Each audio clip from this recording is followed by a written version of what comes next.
Well, I'm almost soaked through. At least when you spend a few hours out in this shit and get a little wet, it doesn't feel so bad when you go back inside, right? You get to appreciate the comfort instead of more than you do the boredom or the shitty view. Alright. I'm not sure what this word means or what it is, if it's a name or what, but here we go. Stopped in to visit with Indiaki today. We discussed this same. And I stopped in to visit with Indiaki today, and we discussed this some, and he convinced me to put up my experiences. Y'all probably think I'm going nuts. First little background. I live in the German Ridge, Goosetown Ridge area of the Perry, Colorado. The last 20 plus years. Spent a bunch of time outside at night. Really always been a night owl. I used to work nights a lot, so on weekends I try to keep the same schedule and hate watching TV, so my big stress relief was to sit outside for hours chilling. Even as a kid I was comfortable outside at night as I was in the day, even more so.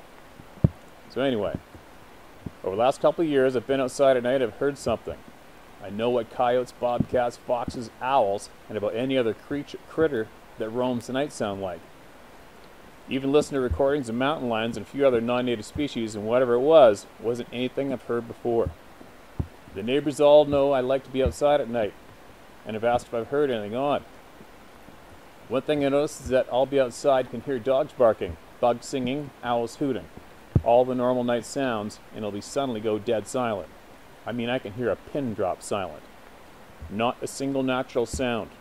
Then almost a moaning, sometimes off in the distance, sometimes fairly close. The hair on my neck will stand up. Like I said, I like to be outside at night. Sometimes at night I'll sit out on the deck and just watch and listen. Look at the stars, watch for meteors and satellites, listening to the night shift animals. However, there have been times when I felt like I was the one being watched, and not in a good way. The deer come up in the yard regularly, owls are in the trees close by, fox wander by often. They know I'm there. They know I know they're there. No big deal. But every once in a while, that old fifth sense says there's something else watching. Even the boss gets a weird vibe once in a while, and after some of the things she has told me about the milsurps I brought home before they even came out of the case, I've learned to listen. Like being watched through the living room window. The living window is 8 feet off the ground. I can barely reach the sill standing underneath it. Back when I was working nights, there was a couple of times she called me, and I'd come home, something had disturbed her. Even the wildlife know when something's up. I have a few deer that come into the yard daily, but more than once I've been watching from the inside. All of a sudden they all go on alert, all look in the same spot. I'll look also, but because of the shade in the woods, I won't see anything. The deer won't spook, will make their way to the woods opposite, and will maintain a visual in that particular spot. I expect to see a yote pop out of the woods, but nothing. We dispose of our food scraps in the edge of the woods, so raccoons and possums come in and have a feast. I've seen several coons chowing down, then instantly go into a panic and take off like their pants are on fire. Again, nothing. And the coons don't come back until the next night. Now let me say I haven't seen anything clear enough to say Bigfoot, Squatch, whatever you want to call it. The one time I've actually seen anything, I was taking the trash out to the shed and something large went crashing back in the woods. Our resident deer just don't spook when I go outside, and they're so used to me being around, so that got my attention right now. Whatever it was big. Large limbs being broken, small trees shaking, lots of noise. The direction of it was coming from started a short distance back from the woods from the backyard, then went straight up over the hill to the top. It covered well over 300 feet of rough, steep terrain in a matter of only a few seconds. In the time I've lived here, I've never seen a deer go up the hill like that. They tend to follow the little shelves and climb the easier places next to the shelf. This went straight up. Now what did I see? All I got was a quick glimpse through an opening in the leaves of something much larger, 3 to 4 times larger than a deer, and very dark, almost black but not quite. And there's been a time or two I've caught a whiff of something stinky. Best I can say it was a combination of wet dirty dog, skunk, and BO. Nasty. I've never smelled that by itself, but have when I've had that feeling. Been a couple instances fairly close by where animals have disappeared. Dogs go chase something off in the woods and they never come back. Calves and goats simply disappear like they never existed. In my opinion, if coyotes had got them, there'd be something like blood, hair, hide, and bones, something. But these instances, nothing at all. Used to when I go out on the deck at night, the only thing I'd take along would be a cup of coffee or a big glass of tea, depending on the weather. But here lately, when I do go out, which isn't near as often as I used to, I tote along some artillery. That may be no biggie to a lot of folks here, but I carry more sitting on the deck than I do when I go to the big city. That should tell you what whatever it is out there has me a little shook. I'm thinking about putting out some game cams around the homestead like I do every year, but this year I'm procrastinating. Tulta Manila, Hakapel. I don't know what that means. Follow-up post. The plot thickens. I was at work today talking to my co-workers about this, as his parents live down the road a bit from me. We were talking, and lo and behold, his mom and grandma walk in. He has me tell them about it. His mom is absolutely shocked and horrified.